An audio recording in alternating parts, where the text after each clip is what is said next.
Hey folks, Michael McGee here. In today's video, we're going to be working up this hog. It's the biggest hog I ever butchered myself off my place, and we killed it exactly 3 weeks ago today. So we're going to be starting with the first thing you do, and that is the bacons, getting them off here. I've been asked 1,000 times if I reuse my salt, so I'm just going to add that part on this time. I usually cut this part out because, well, you can't show everything. Well, here's what you do. Scoop the old salt out.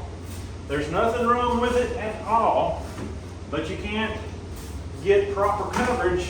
It's impossible to get the bacon back down in there. So we're going to scoop this out to where we can start over. And that's what we're going to do. As you can see, it's still got great texture to the salt. It's not clumpy, it's not hard. If it gets moisture in it and then you put it out in sub-zero weather, it can get hard as a rock, but that's not the case here. All right, here's how we go about getting these bacons off. This is absolutely stiff.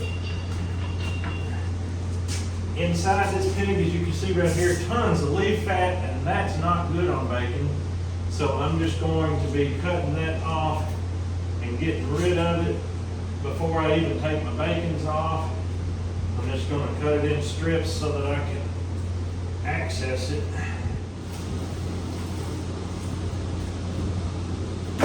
Alright, here we go. Cutting the bacon off. You want to take it over to your pork chop and not into the pork chop. Tenderloin's right here, pork chop starts about right there, so you know, take it right over there. You can keep tabs on it as you go and watch. There's no sense going short because there's going to be enough fat on the pork chop. You don't need to worry about leaving fat on the pork chop or mango. I'm coming right across the top of that hard rib, and there's that. That's big. Big and fatty. As you can see, there was no need for an extra 2 or 3 inches of fat on this thing. Go look and see if I'm in that. I may be depending on the setting. You are. You're on the left-hand side. Okay, perfect. All right, I'm just going to set it right down in this salt. That fills up this whole thing right here. And I'm already ready for another layer. So we're just going to layer it right on in like that. As thick as these are, it's probably going to take more than a 24-hour cure. We shall see. Now I'm going to get that bacon that's over the ribs. That's actually the best bacon there is on this pig. Come down, come across, right up behind that shoulder. And now's the fun part, because this does not bend very easily on these thick hogs. And you have to get in and fillet off these ribs best you can. All right, I'm going to get them through here.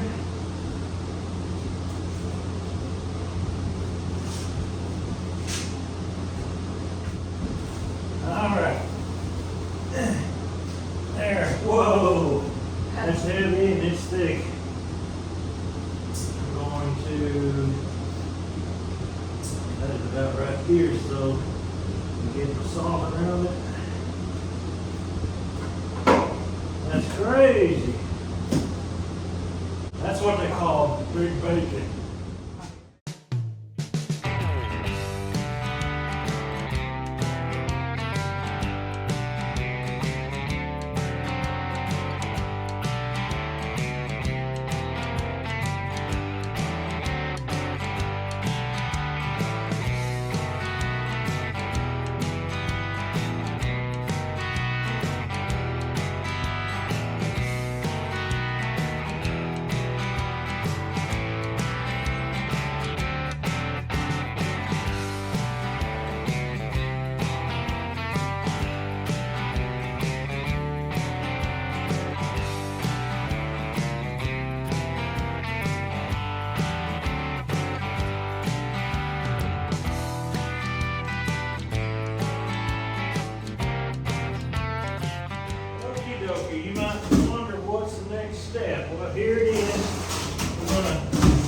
his shoulder off.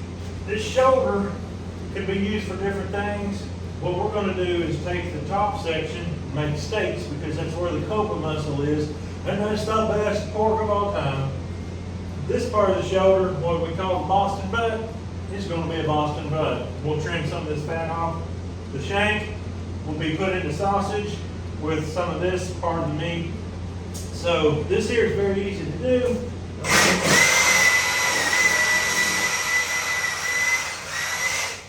like that. Very safe and easy.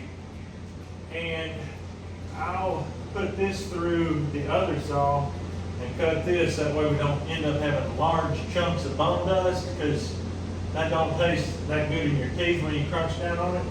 But this part here, I just wanted to go ahead and cut free now, and we can scrape the bone dust with the scraper later. I'm just going to cut this top portion.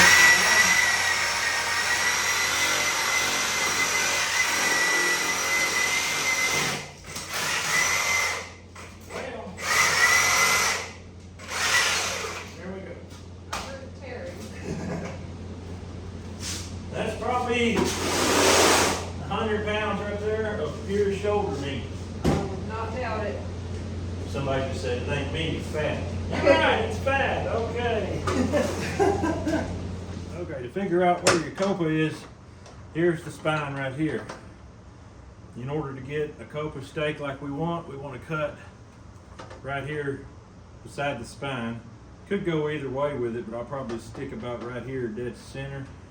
And then we'll be able to show you what a copa steak looks like. Let's cut this shank off real quick and get it out of the way.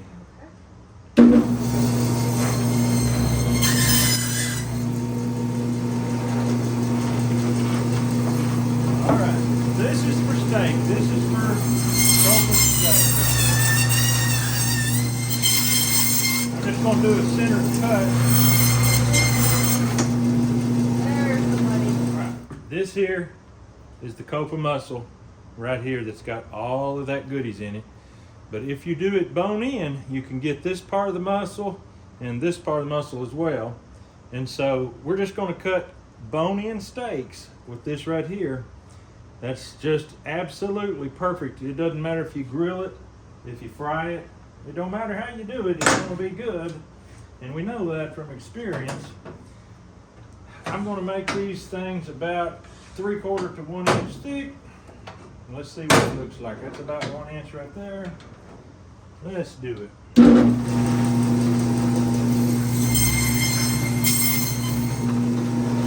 Oh, I'm going to make it a little thinner. That's a lot to eat right there. Not many people can eat that much meat. Look at that. We'll trim that fat back. Is that all fat? Yeah. Well, not quite. It's got a little bit here. Crazy.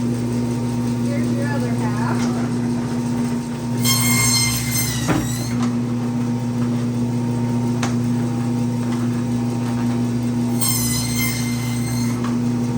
Just about every time I do this, I get people commenting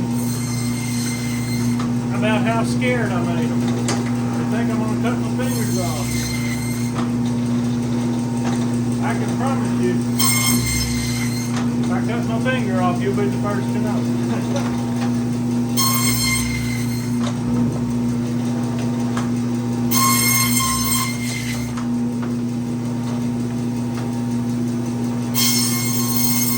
Alright, this is going to have to go in the sausage. That did a nice pile. It really did. Of course, once we take all that fat off, it ain't going to be as big a pile. No, but it'll still be decent. It's good. Yeah, that's what we want. Right. Hand me that shoulder and I'll trim it on down to get it where we can get it into a bag and into a pot. I'm going to trim off a bunch of this bloody junk. All right.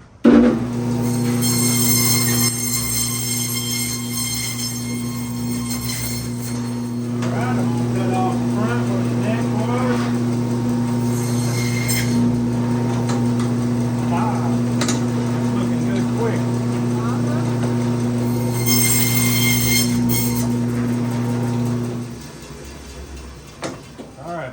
there, my friend, is a Boston butt right there. That is a lot of fat, though. I'm gonna have to trim some of that off. I wonder if I can trim that with a saw and make it easier. You could certainly try. I'm gonna try.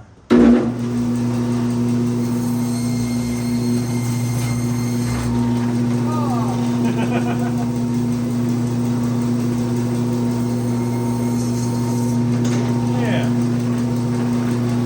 I think that's enough. Alright, that was quick. Yeah. Okie dokie. That's one shoulder down. Before we go and start on the back portion and the ribs, I just want to show you one more time. That's unbelievable. That's absolutely unbelievable. People show me different cuts of different kinds of pork trying to get me to raise it. Can't get no better than that right there. So what if it's a slow growing pig? It's worth the wait. I want to use this big bowl for the fat. Okay. We're going to package the fat separately, and we'll use that for making sausage because you cannot beat Mangalitsa fat for sausage. First thing I'll do is get this shoulder ready to be packaged. All you got to do is take a bone dust scraper and hit the areas that the saw cut, taking off any kind of bone dust scrapings. We're going to do a little trim.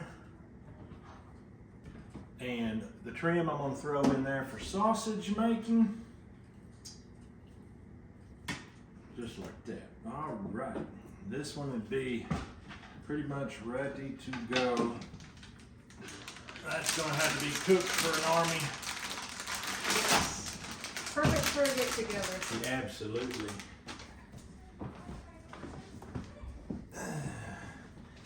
Here's the other one. Pigs are just conveniently gifted with two nice big Boston butts. Very convenient.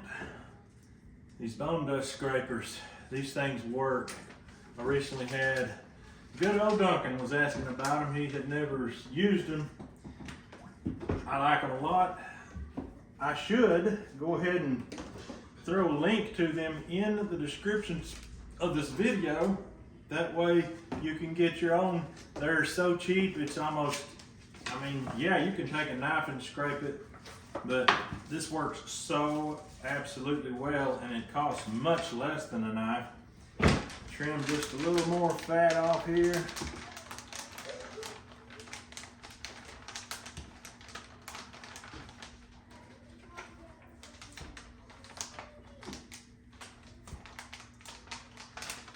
People cannot believe that we can hang a pig for 3 weeks in a cooler and it still be good. Well, it's partially due to the fact that these are such fatty pigs. Fat really helps keep this meat from drying out, for one thing.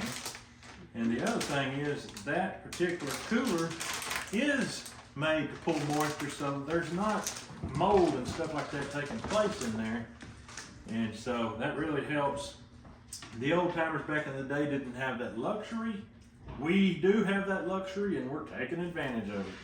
In order to clean out a bone dust scraper, you just take a knife, the back blade of your knife, and that's easy way to clean that out. What I'm going to do on these, we don't need all the fat that's marbled into this meat plus 1.5 inches of fat on the top cap. So I'm just going to take my knife and trim that down and leave about 1/4 to 1/2 inch of fat on the cap. Put the rest of this into sausage. That right there is eating high on the hog, very high on the hog. Sometimes we eat low on the hog, but we're always eating the hog. There it goes. Perfect. All right. We're going to have a video coming up with this back fat. You may not know, but we eat carnivore lifestyle. We eat that carnivore diet. If you eat a carnivore diet, you've got to have a lot of fat in your diet. You cannot have just a protein. It will do you dirty. You won't live well. You can get sick. So if you need plenty of fat, the Mangalitsa fat is one of the best ones to eat, but any fat, butter, ghee, beef tallow, all that, really, really good for you. But we're going to be putting a video out pretty soon, and we're going to test and see just how much fat we can get into sausage. We've done 30, 70, we've done 40, 60. We're just going to have a video where we try all those ratios. And I don't know how high we'll be able to go, but it's going to be fun trying. It's going to be a delicious experiment. You're not going to want to miss that. I would recommend that you keep your eyes open for that video. Here's a big chunk of back fat. I'm just going to run him out like this so he'll go through a grinder. That looks great. If you're within 2 or 3 states of my state of Tennessee and you're interested in eating this kind of pork, I would highly recommend that you make the trip here and get a piglet. I've got piglets, she's got piglets, and some of them are pretty good size. They're not really ready to kill necessarily yet. We never got into selling pigs that are ready to be killed. It just takes too much money to fatten them up, and it's impossible to recoup all that financial loss. But a piglet, of course, we can afford to let them go. So if you're interested, give us a holler, and don't be afraid to drive a few miles. It's highly worth it, as you can see right here.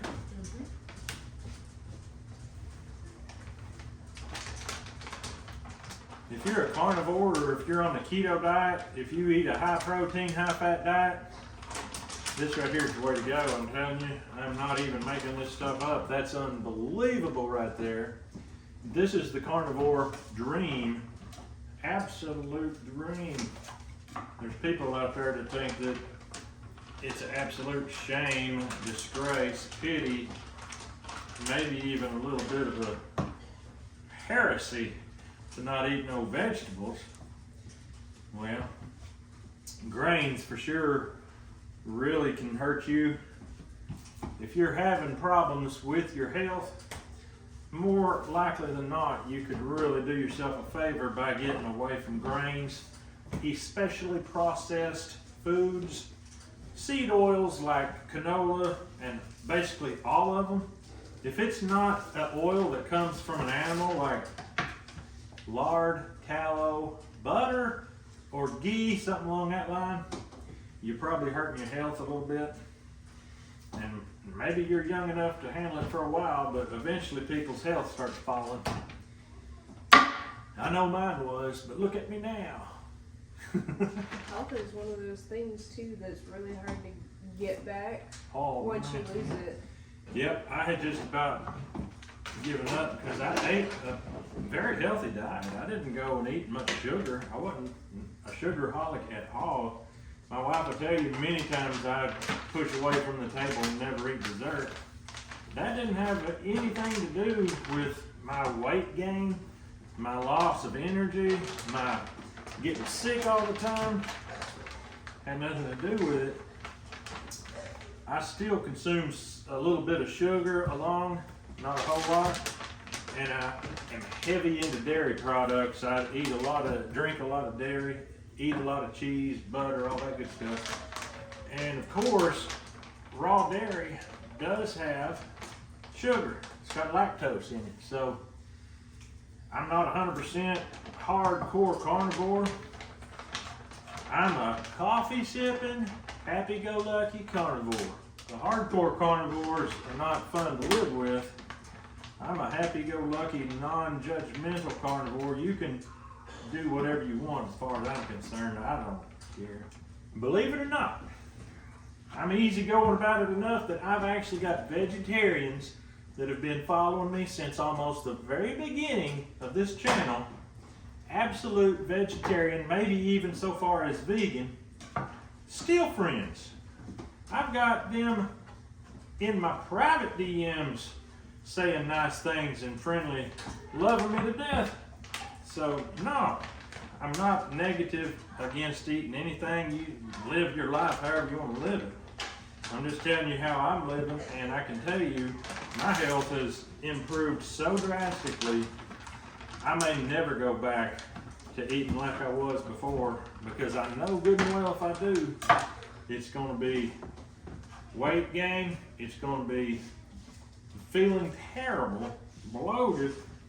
After you eat, if you're eating no carbs, You don't feel like you're gonna crash, you don't get sleepy. I used to take naps after I ate. Now it's like, I can maybe if I want to, but a lot of times I don't want to, I'm too busy anyway. All right, that's enough talk about carnivore. Let's get on with it and get this meat cut up.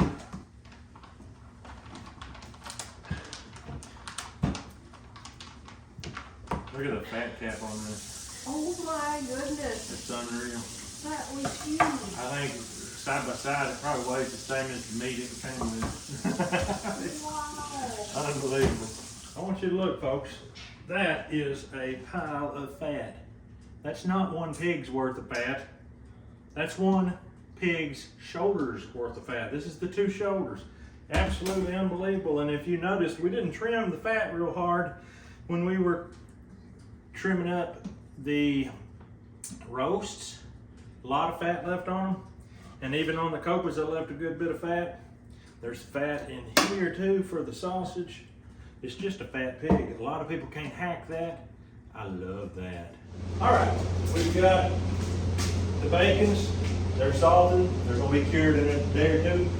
We've got everything you see that's gone. The shoulders completely worked up in the freezer, packaged with the copa steaks and the big roast and all that fat. That's almost half of the whole thing. Now we've got ribs and pork chops. We're only going to make 2 cuts with this saw to get this off. And then we'll go into the saw. Then we're going to go to the bandsaw because it leaves a lot smaller dust. Let's go ahead and cut this off first. I want to cut pretty high.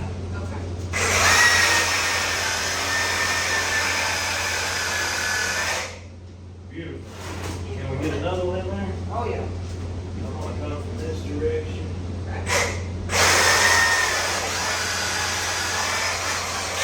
There it is. Another beauty. All right. Let's get to the bandsaw and see what these pork chops look like. First thing we're going to do is take these ribs off. You can clearly see there, we have a very clear line.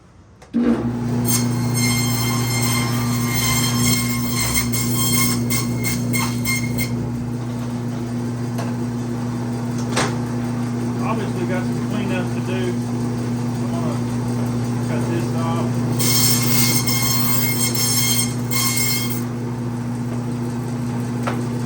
Cut this in half.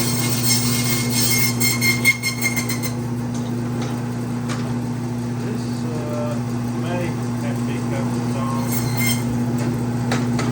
Take care of that later. I'm gonna go ahead and do this and cut it. Get it done.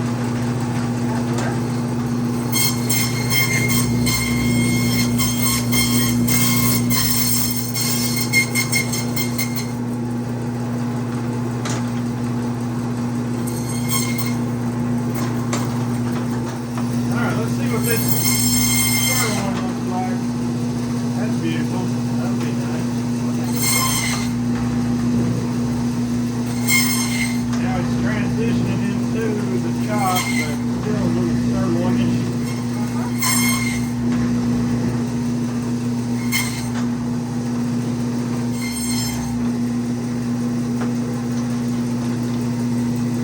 One more.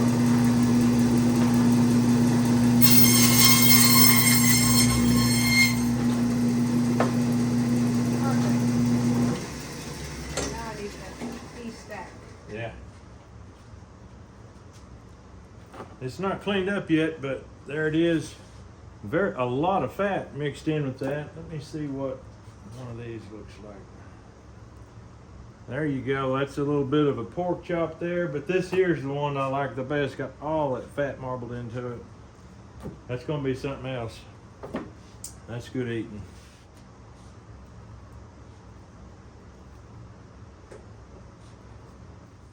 All right, here we go with the pork chop. As you see right there, that thing is 2/3 fat. It's unbelievable. We're going to give a little bone dust scraping. We're going to cut off a portion of this fat. And there's a pork chop, and there is more fat for the sausage making. We do make sausage. We love making sausage. Looking forward to making at least one batch of sausage on this video. And then we got more sausage videos coming. As I told you previously, we've got some experiments we've got to do. There's no two ways about it. All right, we've got it down to only 2 hindquarters.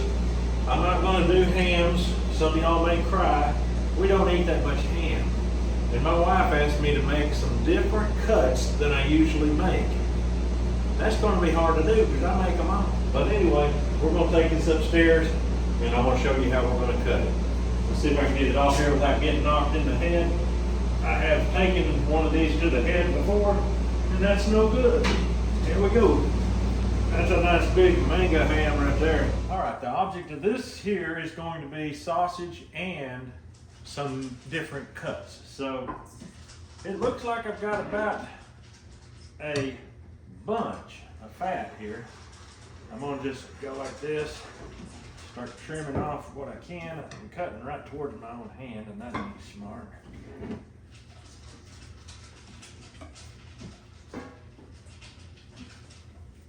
Look at that. I'll let you cut that in strips for grinding for our special sausage.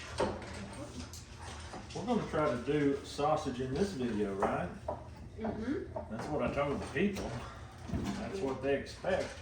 Now this is not the experiment you No, were speaking this ain't no experimental sausage. This is going to be some seasoning that was sent to me by a subscriber.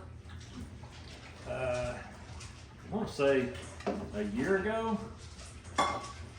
Mr. Sam sent me a box full of seasonings. Oh. I made a batch with it, and I remember mentioning him by name when I made the batch.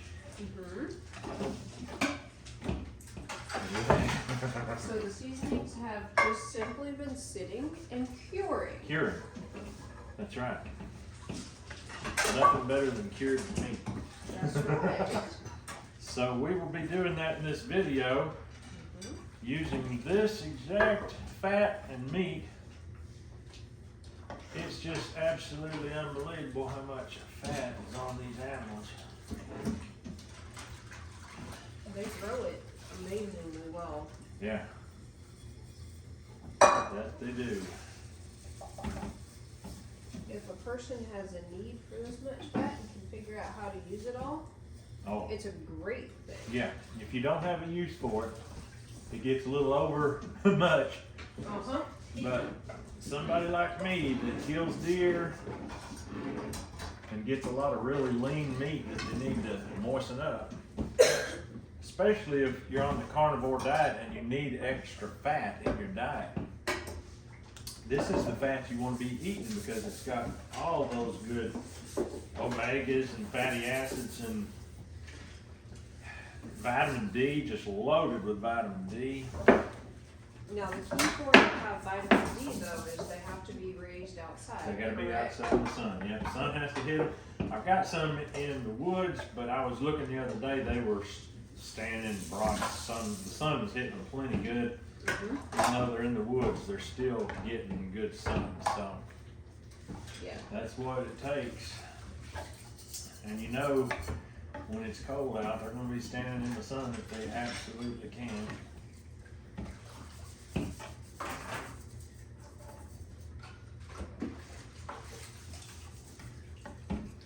This stuff is really good, chilled, almost frozen, and then a little bit of salt on it. Just plain, yeah. Yeah. Just plain. We do it more and more as time goes on because we're finding out how good it is, how tasty it is, and how good it makes you feel. Absolutely makes you feel like $1 million. You just have to make sure you don't choose the fat that has these little sinews and striations like this. That gets a little chewy. Yeah, you don't, you doesn't it? Choose your fat wisely. Yes. I don't know that I've ever separated a hindquarter of a pig like this, like I do deer or beef. I don't know if it's going to be similar or not. We're about to find out. It looks like right here we got one that I'm not used to seeing. This looks like the bottom round. Okay. And this is where the top round usually is, but it does look a little different. So we're fixing to get into it and find out what we can see. I'm hoping that the muscles will actually separate nicely and not just bind together. Mm-hmm. But right here is a seam, and right here is a seam. This appears to be like a seam, and there's usually not a seam there on a deer, so let's get into this and see what we can find. Yeah, beautiful seam. Absolutely nice. Very defined. Very defined. I wonder if hanging and aging helped that release a little bit. It may have. It would make sense that it would. Look at that right there, how that just opened right up. There's a seam right there. There's a little fat on each side. I would love to keep it that way to where the fat stays on the meat. There's no news. It's snowing. Yeah. Pretty good out. Yeah, it's snowing nicely out there. It looks like a seam right here. Mm-hmm. And there's definitely grains this way and grains that way. So I want to see what happens. I'll ease into this. All right, here's a little bit of a seam right here. See right there where that is where the seam was. It's harder to get out than a deer. I'm thinking that's the bottom round right there. I'm just going to set it here. This technically should be the eye of round. Right here, I'm just going to come around that bone and see how that peels. Yep. Just like the eye usually does, doesn't it? Just like the eye usually does. We're going to call this the eye until somebody tells us different. It looks like two muscles though, so I don't know. But I'm going to leave it just like that because I like that fat in there. The top round is what we're getting to here. It just feels so different from a deer top round. Take her to the bone there. Got to come around this bone right here.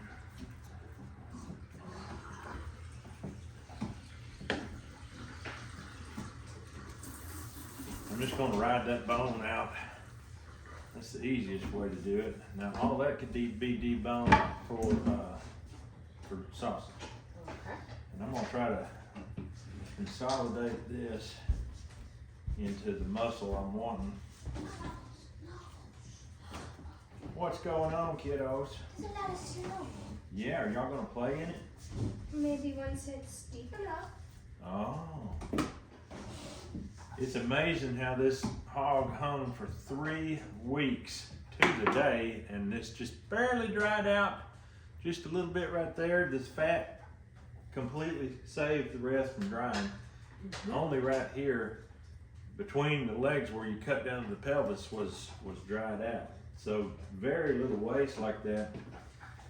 And I'm just going to trim a little bit of this fat off. I'm going to leave most of this on as a cap.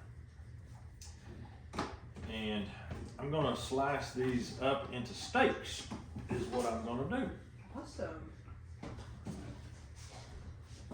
This right here has intramuscular marbling. It's kind of minute, it's small, but it is there 100%. See that? Ooh, yes. So, not your typical huge Mangalitsa marbling, but we're talking about the hind quarter, the round. That is the driest cut on any animal that I know of, and Mangalitsa still has fat marbled through it. So that tells you a lot right there about a Mangalitsa. There's all kinds of different opinions about Mangalitsas. You know, I've heard pros and cons. I've been raising them for 5 years maybe. I've seen mostly pros as far as eating it goes. I wish I had a laboratory and knew how to use it, because I would do all kinds of testing on this meat to see what exactly I'm getting and the fat, and just see what it is, you know, just to know.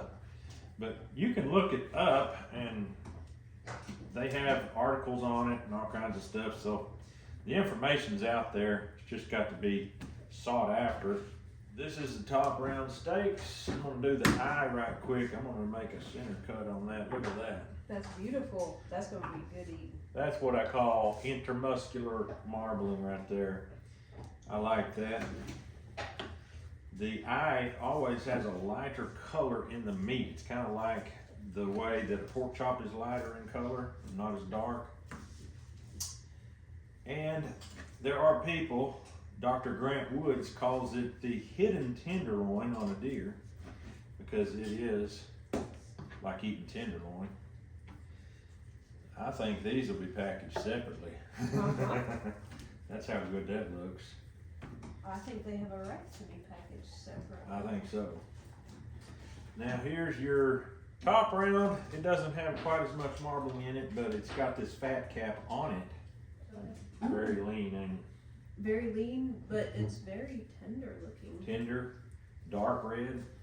Uh-huh. It's hard to believe that a pig would have meat that is that red. That is a beautiful Mangalitsa hindquarter steak. It looks more like a cut of beef. It does look like a cut of beef. What I might want to do, I don't know if you'd be interested in it, is to take one of these and fry it up in this video and test it. Would I ever be interested? There's like almost an unspoken rule on this channel. We've got a taste test on camera. Yes. Not for ourselves, for you.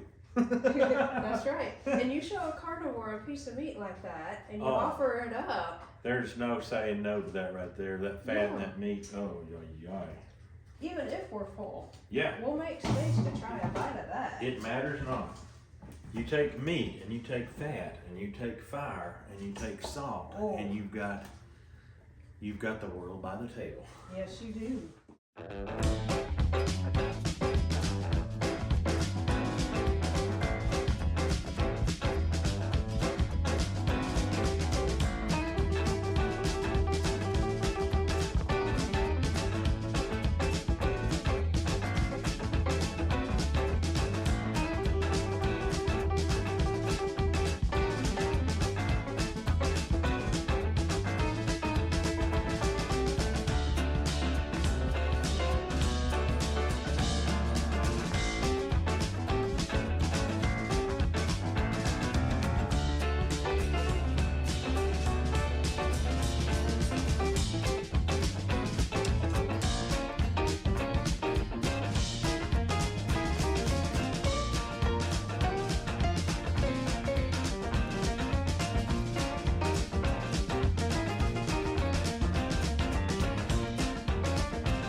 it's time to take this eye of round that's got this fat through it, and it's time to fry it up. I'm gonna do 2 of them. I'm just gonna use some salt, pepper, and garlic powder. There ain't nothing like a good taste test to bring the whole thing full circle, because that's why we raise them. Awesome, thank you. Garlic powder, which gives it that extra pizzazz. And I am frying it in butter on a wood cook stove.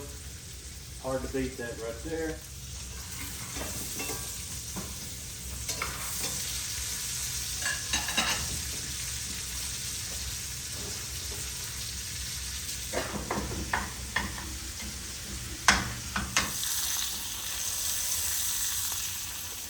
We'll let this cool just for a second here. And we will do our due diligence for you. This is not for us, this is for you. This big piece and this big piece are very fatty. That's not fatty and that's not fatty. So I assume the different people will know what they like. All right, folks, here it is. This is eye of round, so it's typically a drier cut. Like on a beef, it would be very dry, but on this pig, it's not necessarily. It sat here a minute to cool off, but Is it ever good? Yeah, it's got a good flavor. that right there is good. Hunter left a piece on the plate as a temptation for Mom. For me, not you? I've got a big piece here. So do I. Dad's the one that might eat it. Yeah, his fork is empty. I've still got food in my fingers. Hunter's not devouring it completely up. That's pretty good stuff. That is. I've never took the eye round out of a Mangalitsa, and that's maybe a shame. It is definitely worth doing. Yeah, just a simple Delicious. salt, pepper, and garlic powder. Hunter or Dad? Hunter or Dad? You want your piece?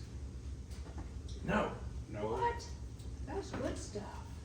He says, I know it's so good, and I love my dad. Is that what it is? Here I thought he was holding off on wanting to grow taller than me for a while longer. He don't want to be taller than Mom. Our next project is going to be to grind this sausage and make sausage, so that's coming up next. All right, before we start grinding the sausage, I'm going to give you a little tip, and I do this quite a bit at a time if I'm getting ready to grind. And I know that it's clean, but it's dry. And a lot of times it takes it just a second before your fat or your meat gets to the grinder plate, and that is rubbing a dry blade on a dry plate. All you gotta do is take a piece of meat or a piece of fat and just rub it on there like this. You've got that lubricated. So you will ensure that you're not grinding steel on steel, no shavings. That's gonna work great. I've never showed that on my channel before. I've done it quite a bit, and I should have showed you because that's actually some good information. We've got our meat and fat here. We're gonna do about a 50-50 meat to fat ratio. I'm breaking out a pack of Legs Blend 10. It's a sausage, it's a pork sausage seasoning sent to me by Mr. Sam, and I really appreciate it. He didn't send it this year, he sent it last year, I think. But that's what I'm gonna do, and I wanna make this batch the old way that I used to. I'm gonna put the seasoning on before I grind, and then when I grind through the second time, it'll be done. I'll just package it. I won't even have to put it through a mixer. So that's just what I'm gonna do on today's video. Maybe on the next video I'll do it the other way. But for now, we're ready to start. Grinding on the big plate, I think it's a 10 millimeter plate. We'll finish up with the 4.5 millimeter plate. This is just the best meat for sausage I've ever made in my life. I love deer sausage, don't get me wrong. But the Mangalitsa is more than just a cut above, it's several cuts above. Unbelievable. And even in my deer sausage, I put this fat. This fat is where it's at. It's nice and soft still. Very, very. Even though it's really cold. Yeah, it's quite cold, but it is pliable. Look at that, going down. Oh yeah, it's really good. All right, at this point, we're going to swap out plates. We're going to put the 4.5 millimeter in. And then, I mean, you talk about getting a batch of sausage made in a hurry. It does not take long. I need to probably start doing that. Okay. So much easier to safer. All right, I'll always clean out my grinder right here because you never know when there's going to be a piece of cartilage, chunk of bone, lead projectile. You never know.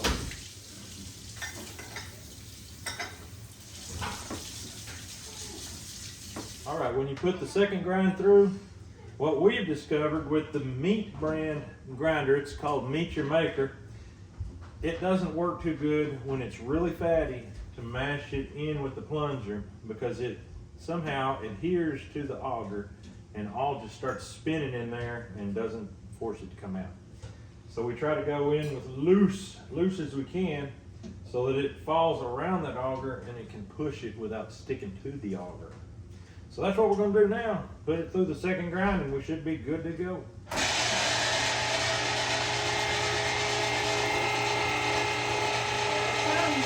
Yep, that's a fatty sausage right there. That's what you wanted. Oh, yeah.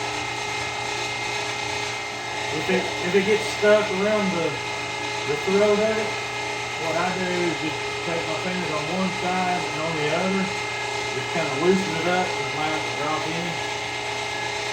Seems to work pretty good. All right, the sausage has been made. It's a very fatty batch, but when we do a video that we spoke of earlier, and we're going to do some tests on how much fat we can do, we're not going to grind the fat through the second time on the small plate because that chews it up to the point to where you can't put as much fat in. And we maxed it out. Today we maxed it out. But when we do it the other way in an upcoming video, we're going to max it out again. Who was the one who got to open? It's not. All right, we got it stuffed into the stuffer, and now we're going to stuff it from the stuffer into the bag, just like this. I recommend these stuffers. There's a way to stuff it using the grinder, but that grinder has to spin and spin and spin, and it generates a lot of heat. And if you're using this fatty of meat, you're going to render out half of your lard. That ain't good. So I do like using a stuffer for this. This belongs to Adam. He's my neighbor that you saw helping me. Well, he was doing it for you, you know, tasting that meat while ago. Here we go. It's coming on out. Legs blend 10. Legs brand seasoning. There it is. And then we got these on Amazon, just a 1 pound pack. And 1 pound seems to do us good at breakfast. If I slice it, I just take the whole roll and just slice it across there, half frozen or 3/4 frozen. When it's this fatty, you can cut it 100% frozen straight out of your freezer and throw it right in the skillet. So it's a real convenient way to do it, and it's very difficult to stuff these bags without stuffing. So that's how we do it. We're going to get finished with this. We're going to also taste test the one that she threw on the skillet a while ago. And we'll try our best with the English language to express how good it tastes. All right, folks, I'm going to show you when you got this horn, there ain't no reason to lose all this sausage that's in this horn. Just going to scrape it off like that. Take the next horn down. Now they sell sausage horn cleaners, but why do you want to buy one for every single different size of horn you got? Because it only fits one size. When you've already got all these, and all you got to do is take you some cheesecloth and dampen it, put it on there, and just plunge it out just like that. And when you're done, you're done. All the way out. Every bit of that's cleaned out in there. And it's in here. That's awesome. Now all we lack is just digging out what's in the throat here. Kind of dig out small amounts and just drop it down in. And we'll be done. All right. We're doing this. We're gonna taste this. This is the Legs brand seasoning that Mr. Sam gave me. Let's try it out and see how good it is. I love fat sausage.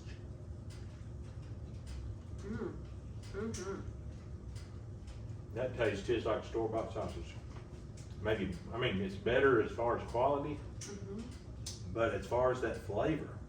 I think that extra fat gave it more crispiness as it fried up. Yeah, definitely. I'm looking forward to the fat experimental sausages. That's gonna be fun. This would be good with an egg over easy. For people that eat hash browns, it'd be good with hash browns. Yeah. You're not hardly going to get a better flavored sausage than that for a breakfast recipe. Really good. And I don't sell for legs. I used to use legs a lot on this channel. Now we're doing a lot of homemade sausages, and it's really great because we did kind of get burned out on legs for a while. And we've got, I don't know how many different sausages we're doing now. But that right there is hard to beat. That is good eating. Thank you, Sam. All right, this is not all we have left to do with the pig because we still have salt curing the bacons, and we've got to get those bacons out and smoke them, and we've got to try that out. But first, we've got to make this ground hog. We've got more fat here than we're going to use. We're going to save this fat for our fat experimentation video coming soon.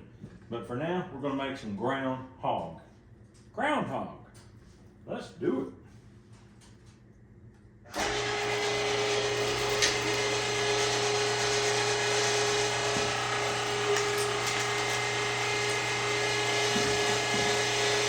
Good looking hog. I didn't say dog. Last night, our stove started smoking. Oh no. Even though I had the bottom wide open, everything was open. It was really good dry wood and the fire was hot, but it would not burn, and there was smoke coming out of the joints of the pipe. Oh, okay. And I tapped on it and I heard some stuff fall, but it wasn't like a lot. And I told Cynthia, that's what happened last year. I've got to go up on the roof because where the smoke comes out through that gap is completely plugged shut. Oh. Well, I got up there on the first roof. We had to go up on one roof, put a ladder on that roof to the next roof. Okay. Well, it was too icy and the ladder just wanted to kick out. There was no way, Caleb was the only one at home, no way he could hold it while I went up. And I was racking my brain because I knew it had to be done in some way or another. Yeah. And I said, Caleb, you're gonna have to go up. I felt the roof was dry. Okay. I said, I can hold the ladder because I can hold on to the house and keep the ladder from sliding out, and you're lightweight. Yeah. So he said, okay. So he went up and he said, it's only 1 foot dry and then it's icy again. He said, how am I gonna walk? I said, go on up. And he said, how am I gonna walk on it? I said, take your boots off and socks will grip the ice great. Okay. Don't matter how wet they get, you know, we're gonna be done quick. So he had a stick to use to poke the creosote off. And he went up, sat down, took his boots off. Sounded like he crawled. I couldn't see him. I think he crawled over to the stovepipe. And he started poking. I heard him saying stuff. I couldn't hear him. And I could tell what he was saying. He was kind of exclaiming about, you know. Then he come back over to come down. He said it was completely plugged. No wonder you had smoke in the house. Yeah. As soon as he got it cleared, fire started burning good, and the way it went did fine. My goodness. But that was one of them deals that had to be done, and you know, past history told me what the problem was. Uh-huh. And thankfully you had him there. Yeah, there was no, I could have maybe got an extra long ladder and put it from the ground all the way up, but that would have been a danger. Yeah. All right, let's go.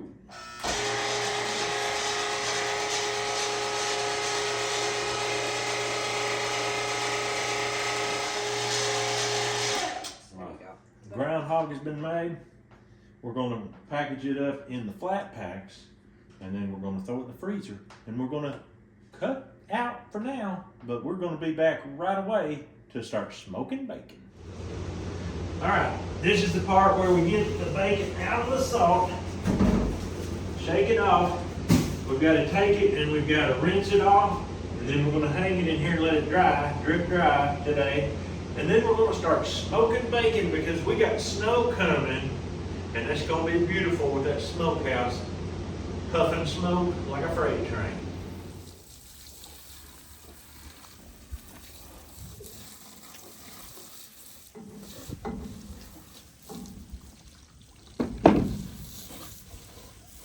Up, up, big bacon incoming.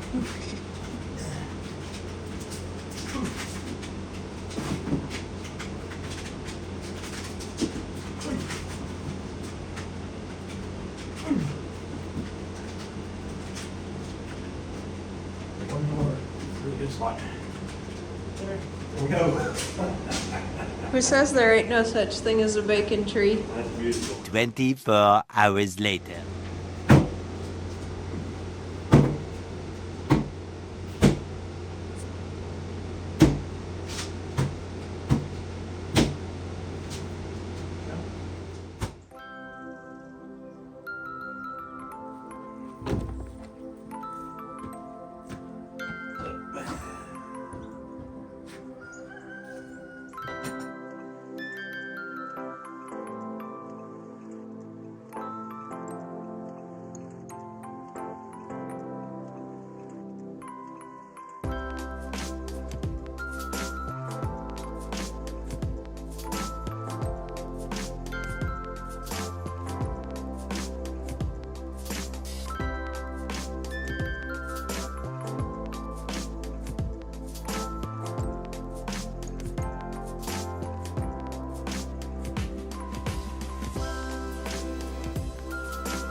All right, smoked overnight and all day.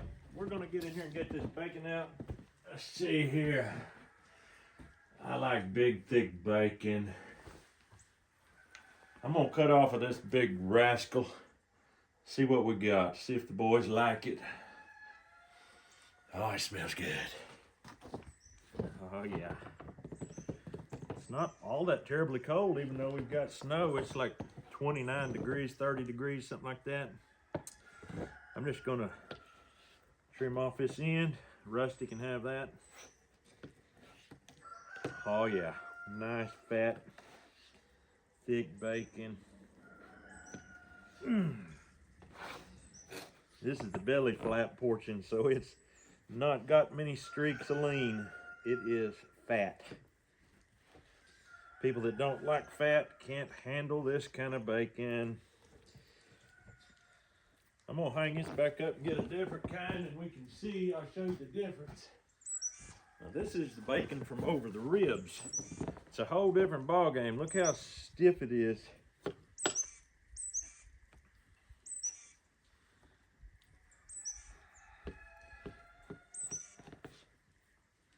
That's a whole different animal right there. You must say, now that's the kind of bacon I can eat, McGee. It's got some streaks of meat in it. Well, McGee can eat it too. McGee loves it. When you kill a hog as big as that, now you're gonna have some bacon. That's unreal right there.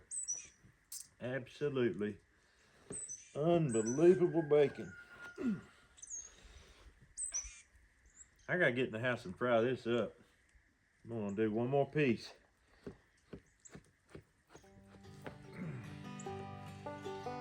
All right.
This has been a very long video for you to watch. This is not just the bacon, obviously. This is the whole hog, but we're finishing up with bacon because that's what took the longest, even though it's the first thing we cut off the pig. Curing it, smoking it, and now getting it on the table. It takes longer. So that is how we're ending this video up. I've got the boys here. Y'all been watching us the last while. We've been doing taste tests over at my neighbor's. That means the boys didn't even get to taste stuff. Was that bad or good? Most of the time y'all was either gone working, gone skiing. The past 2 taste tests y'all watched, they were skiing. Snow skiing. They high-class kids. I didn't know I had high-class kids. Anyway, let's try this bacon out. I'm gonna get the real thick piece because I know y'all ain't real thick piece people, I don't think. I think y'all like crispier, thinner. Yeah. There's a thin piece.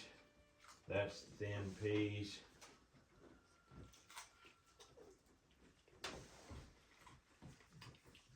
Compared to the last batches of bacon that I've made, what do you think about this batch? Pretty good. How is it salt-wise? You can definitely taste the salt. It's not over salted. I think it's about perfectly salted. Mm-hmm. Matt, what about the smoke? How do you think about the smoke? It's smoky, but it's perfect. That was 2 stove loads of wood to make it perfect. Last year I got carried away. I do 3 or 4 stove loads of wood. kind of burn them out on smoke. But I agree with Matt. I think this is absolutely perfect. Absolutely perfect. David, you like it? Yeah. They're big. It was a big old boy. He had some mighty thick bacons. Was there anything besides salt or just salt? Oh, I threw the camp dog on it while it was on the stove. I thought. Yep, you can't beat camp dog. I mean, Yep, he caught me. Well, Caleb, what do you think about it? It's really good. Really good? Was it worth coming in for? Mm-hmm. He'd been out in the snow, playing in the snow, shooting his pellet gun.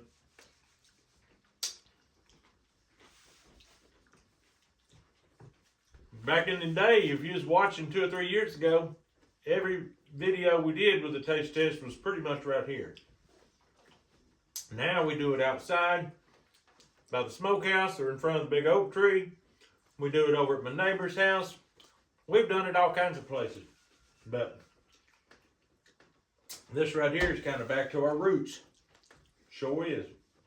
In this video, you got to see us do taste tests over there actually with the sausage and with the eye of round with Adam, his wife, and his kids. That was pretty delicious too. Anything else, boys? It's good. Mighty good. All right, folks, that's all we got for you. Hope you enjoyed this video watching from the beginning to the end of processing a pig. But that's all we got for you. Hope you have a great day. We'll see you on the next video.